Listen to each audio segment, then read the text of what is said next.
आज आपण चविष्ट आणि खुसखुशीत अशा मटार करंजीची रेसिपी पाहूयात. सारण अजिबात ओलसर न करता आणि करंजी जास्तीत जास्त वेळ खुसखुशीत राहावी यासाठी लागणाऱ्या टिप्स इथे पाहणार आहोत.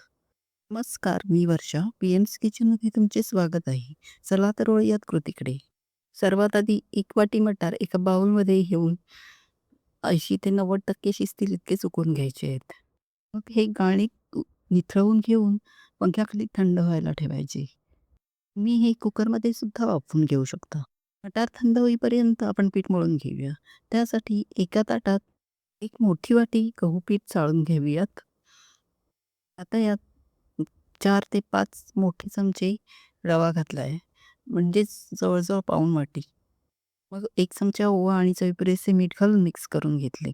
मग 2 चमचे तूप वितळून घेऊन यावर घातले आणि ते पिठाला व्यवस्थित चोळून घेतले. आता यात थोडे-थोडे पाणी घालत आपल्याला याचा घट्टसर गोळा मळून घ्यायचा आहे. हे बघा असे हळू लागेल तेवढे पाणी घालत पिठाचा घट्टसर गोळा मळून घ्यायचा आणि मग याच्यावर अर्ध्या तासासाठी झाकण ठेवून मुरायला ठेवायचे. आता थंड झालेले मटार मिक्सरच्या भांड्यात घेऊन त्यात 4 ते 5 मिरच्या घालून आपल्याला हे मिक्सर चालू बंद करत अगदी जाडसरच वाटून घ्यायचे आहे. मिक्सर चालू बंदच करायचा म्हणजे वाटण्याला पाणी सुटणार नाही. हे बघा हे असे जाडसर आणि मोकळेच असायला हवे. इकडे गॅसवर पॅन ठेवून त्यात 2 मोठे चमचे तेल घातले आणि मग 1 चमचा जिरे घालून तडतडून घेतले. त्यानंतर मग 4 ते 5 ठेचलेला लसूण आणि अर्धा इंच ठेचलेलं आलं घातलं. थोडे परतून झाल्यावर वाटलेले मटार आणि मिरचीचे मिश्रण यात घातले आणि मग 1-2 मिनिटासाठी छान परतून घेतले. आता यात 1 वाटी किसलेले ओले खोबरे घालूयात आणि मग 1-2 मिनिटासाठी परत परतून घेऊयात. म्हणजे या सारणातला ओलावा कमी व्हायला मदत होईल.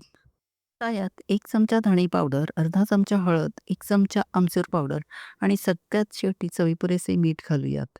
मीठ सगळ्यात शेवटीच घालायचे म्हणजे सारणाला पाणी सुटणार नाही. आता यात 1 चमचा साखर घालूयात. म्हणजे सारणाची चव एकदम बॅलन्स होईल. आंबट, तिखट, गोड. मग अर्धा कच्चा बटाटा आपण इथे किसून घालणार आहोत. तुम्ही हा बटाटा मटारबरोबर वाटूनही घेऊ शकता. आता परत थोडा बटाटा मऊ होईपर्यंत सगळे जिन्नस एकजीव होईपर्यंत सारण छान परतून घेऊयात. हे बघा असे छान मोकळे सुटसुटीत सारण तयार व्हायला हवे. आता हे आपल्याला थंड करून घ्यायचे आहे. हे गार झाल्यानंतरच आपल्याला करंज्या वळायला घ्यायचे आहेत. तर हे अर्धा तास मुरत ठेवलेले पीठ परत थोडे मळून मऊ करून घेऊयात आणि मग त्याचे छोटे-छोटे पुरी लाटणे इतके गोळे करून घेऊयात आणि मग त्यातला एक गोळा पुरीच्या आकारात लाटून घेऊया. थोडा मध्यम जाडसरच लाटायचा. मग तयार केलेले 1.5 चमचा सारण पुरीच्या वरच्या बाजूला ठेवायची आणि दुसरा भाग त्यावर अर्धवर्तुळात दुमडून घ्यायचा. आता बोटाच्या साहाय्याने कडा अशा प्रकारे दाबत बंद करून घ्यायची. पीठ जास्त घट्ट असेल तर कडेला थोडं पाणी लावून बंद केलात तरीही चालेल. आता कडा बंद होण्यासाठी मीही अशा प्रकारे हातानेच मुरट घालणार आहे. तुम्हाला जर अशा प्रकारे मुरट घालता येत नसेल, करंजीसाठी वापरतो त्या चिरणीने चिरून किंवा साच्याचा वापर करून तुम्ही या बनवू शकता. नाहीतर मग दुसऱ्या पद्धतीत पोर्कच्या साहाय्याने कडा दाबत या अशा प्रकारे करंज्या तयार करून घ्यायच्या.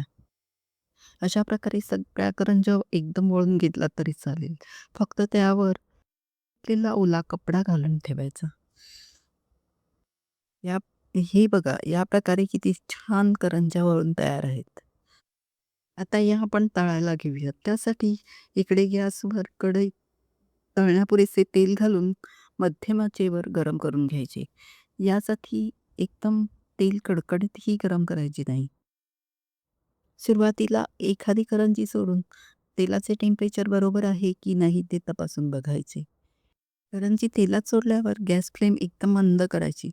आता एका बाजूने अगदी सोनेरी रंगावर तळून झाल्यावर परतून घेऊन दुसऱ्या बाजूनेही सोनेरी होईस्तोवर करंजी तळून घ्यायची. त्यानंतर मात्र तुम्ही ह्या इथे 3 ते 4 करंज्या एका वेळेला तेलात सोडून तळून घेऊ शकता.